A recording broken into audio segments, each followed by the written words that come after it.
गोबरी भाई। हाँ भाई ढेला महुआ है अंगूरी वाह एक पियल बहुत जरूरी वाह और पिए वाले रोज पिए चाहे मेहरी तक बिक जाए। वाह अरे हम पी हमारे यार पी ये राजा और संगे संगे पूरा पट्टीदार पी चुटुर चुटुर चुटुर चुटुर अरे हम पी हमारे यार पी और संगे संगे पूरा पट्टीदार पी चुटुर चुटुर चुटुर चुटुर। हाँ बोला ढेला। अब का करते रहते हमरे लग बार हमरे। हाँ यार तोर मेरा रू हमके देखे ला था हमके जरते रहे हमेशा।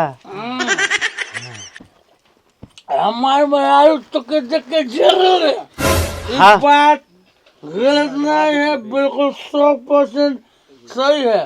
वो सुरेल है हरामखोर। वो सोचे ले कि हम दारू नहीं पिए और दारू नहीं पिए तो कैसे जियब। दारू पियब तो पियब भले नाली में बुड़ के मुँह।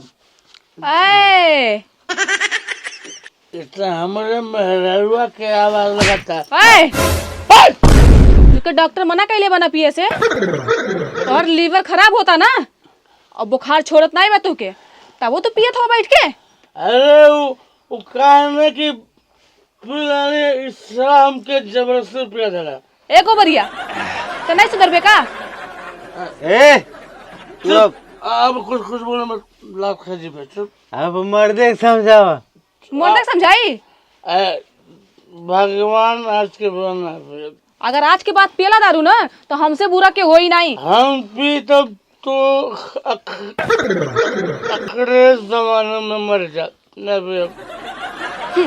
जा थई आज के बाद न बोला पिया। बाबू ते भाग जोना जते हूँ लाख से हम चल सेवा हम जाते न घर। पिल्ले पिल्ले ओ मेरे राजा पीले पीले ओ मेरे जाने मन। पिल्ले पिल्ले आई लव यू ढेला आओ मिलते हैं। Hello I love you too too वाला।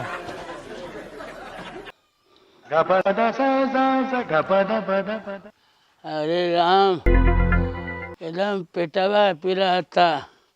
अरे डॉक्टर कहा था पियल छोड़ दे नहीं तो लीवर सर जाए। मेरा रुखा तो पियल छोड़ दे नहीं तो हम विधवा हो जाए।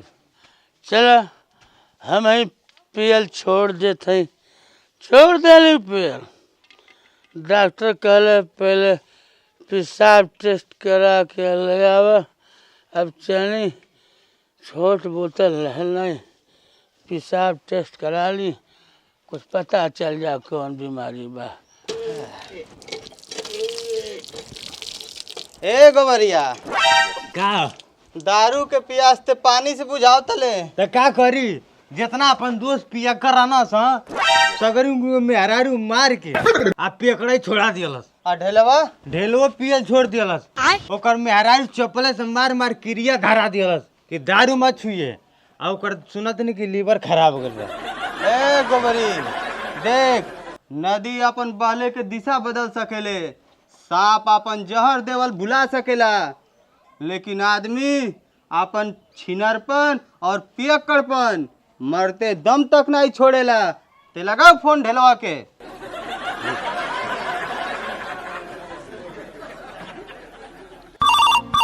उठाइए ना। हेलो हेलो डेला डार्लिंग अरे गोबरी का हाल चाल बा। कहाँ हो तुम? अरे हमार बाबू लगा था परनवा फेंक के मर जामे। पेटवा बहुत मुर्रा है और चर्रा रहा है। लिबरवा लगा था फाट जाई। हाँ या चलो डार्लिंग दारू पीते हैं। नहीं बाबू तू ये दारू उरू नहीं पीले। मेहरारू इतना मार डाले बा हम 4 दिन तक हग नहीं पौल रहनी। दारू छोड़ दे बाबू, बहुत गंदी चीज़ है, तू छोड़ दा। हम जाते डॉक्टर लगे दिखावे चेकिंग करावे जाते हैं, हम नहीं पिए। दारू छोड़ दिए तुम? हाँ छोड़ दारी मर्दे वाली बात है, सब मर्द के ऊपर होला। चलो हम पिलाते हैं तुमको। नहीं मर्दे दारू नहीं पिए। अरे चलो तुम चिकना की व्यवस्था कर दो, हम दारू हम अपने पैसा के पिलाएंगे तुमको। फेरी के पिए पे? हाँ चल ठीक है, दारू हम छोड़ दले बानी और दारू छूट गई। एक खुशी में आज अपने दोस्त गोबरी के साथ दारू पिए। हाँ, ये खुशी में हम लोग पार्टी करेंगे, झूमेंगे। टेंगनो बा ना? हाँ हाँ तो हम देख पैसा वैसा बा नहीं, मेहरुआ देले नहीं, हम कहीं से कुछ थोड़ा बहुत कम बेसी करके कुछ चिखाना की व्यवस्था करते हैं। हाँ तुम चिंता मत करो। हाँ ढेला डार्लिंग। हाँ हाँ सुन रहे गोबरिया, बस सारे कहाँ के ले रहे? हेलो हाँ बोला। डेरा पहुँच, दारू लेके डेरा पहुँच। हाँ ठीक है, हम होते हैं। ठीक है ठीक। आज अस्पताल नहीं जाए, देखल जाई मर्दे, जब जर के मरे के बा तो 2-4 लपट और सही। हाँ हाँ चल अन्ना चल। ओके बाय डार्लिंग। बाय। फ्री दारू कहाँ मिली? अरे चेकअप उकअप तो होल करी, आज नहीं बिहान चेकअप करा ले।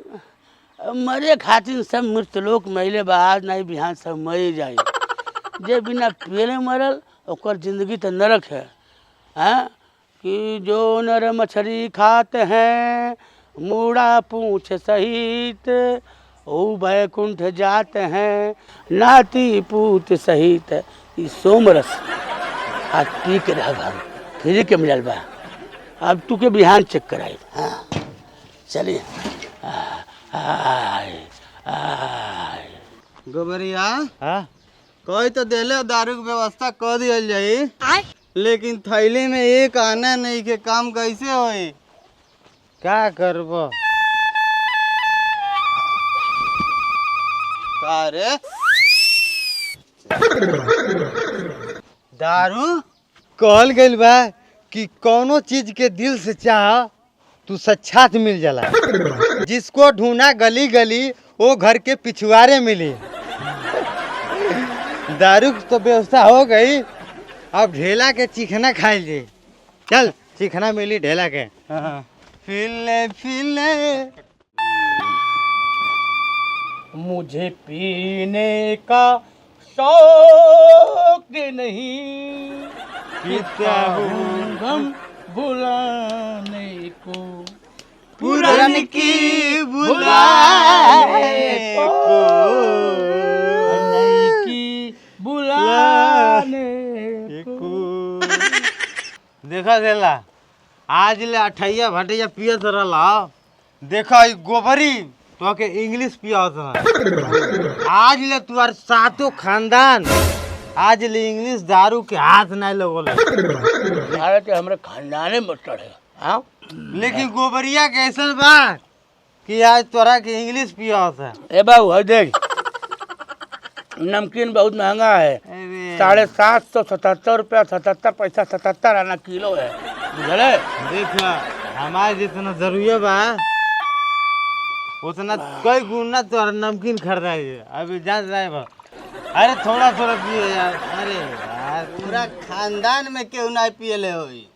तू अभी देखी नहीं, अगर से मुंह चुटुर चुटुर पीने लगे। अरे सारे हाँ इतना बेस भी है थई दरुया हम हेन्नो भर मतलब घुन्नियों भर नशा नहीं चढ़ा था।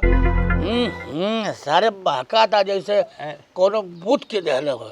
अरे मर्दे महंगा था क्या मर्दे? ऐसा इतना महंगा के दारू मांग रहा है तुमको। हाँ तनिको नशा ना चल, पूरे दिमाग के हमारे माई बहन कह दे तनको चढ़ते नहीं बा, गन्ना तो सारा लगता पिसाब बा सर एकदम से लगा तो सारा करो मलेरिया वाला आदमी बूथ के दहले बा।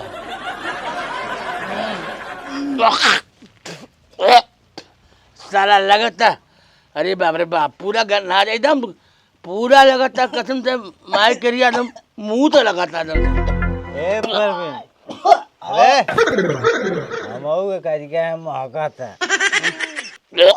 बहुत गंदा महकत रे।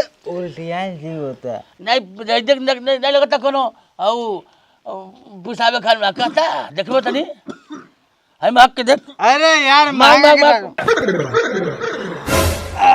कहता ने कई सारे तुरंत के कोने दुकान से दारू ले ले हाँ कौन आंडू पांडू झांडू दुकान से दारू ले ले क्या ब्रांडेड दुकान से लेनी है के? ब्रांडेड तुहार दादा भट्टी खोल रहे बाटे ससुर के नाते ब्रांडेड कौन दुकान से ले ले बताओ सारे में जहर पिए में कुछ होई तो तुम लोग आई बताओ जल्दी बताओ मारा पक से कपड़ा फाटी पक हेला डार्लिंग जल्दी बताओ मारो मत यार। इस सारे कहाँ दारू ले ले तुम क्यों उलाती हो मारने के लिए? तू गोदवा घरवा बा ना ओकरे पीछवा फेकल लाला। सुबह तो घरवा अब तू के बिहान चेक कराई हाँ चलिए तबियत हम कहत हई ये बोतलवा हमार चिन्हल लगता चिन्हल लगता अरे बा का भाई? अरे सारे तो नहीं अरे सारे सुबैया हम जाता नहीं पेशाब टेस्ट करावे हमें फेंके रही बोतलवा इसे मुझ के धैले रहनी हम अरे हमारे बोतल सारे हम जल्दी सारे फ्री के दारू मिलता पी ली सिर्फ चक्कर फंस गई ढेलवा का मुंह पी रहे